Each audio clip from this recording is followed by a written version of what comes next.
After the extended period behind the lines, Harry was assessed and certified fit.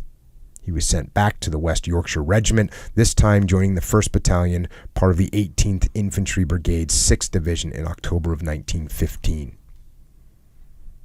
On October 21st, 89 men, including Harry, joined the battalion while it was camped behind the line. Shortly after, the Germans launched a huge barrage against Allied rest areas along all the front in retaliation for Royal Artillery shelling of their own billets. Although little damage was done, the sound of the guns, which had caused Harry to fall ill before, had begun all over again for him.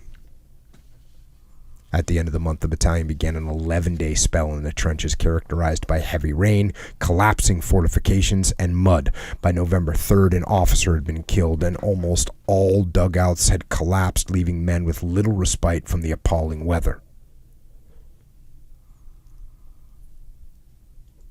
On December 5th, the battalion marched to Everling, spending the next 10 days forming working parties to carry out tasks such as repairing paths. Despite not being in the line, casualties were sustained when the parties were shelled and fired upon by riflemen.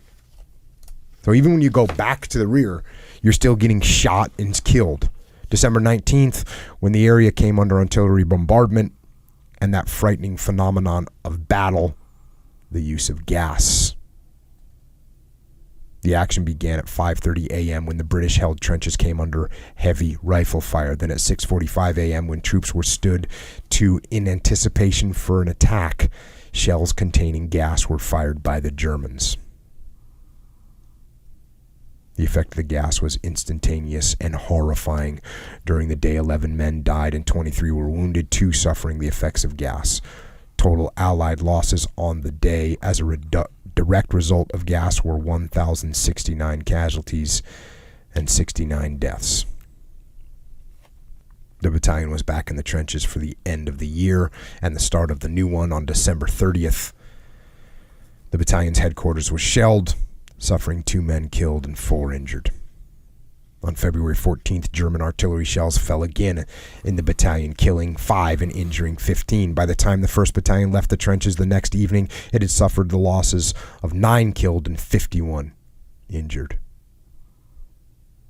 It underscores the losses suffered by the British Army during the First World War, when 7,000 soldiers were killed and wounded every day as a matter of course.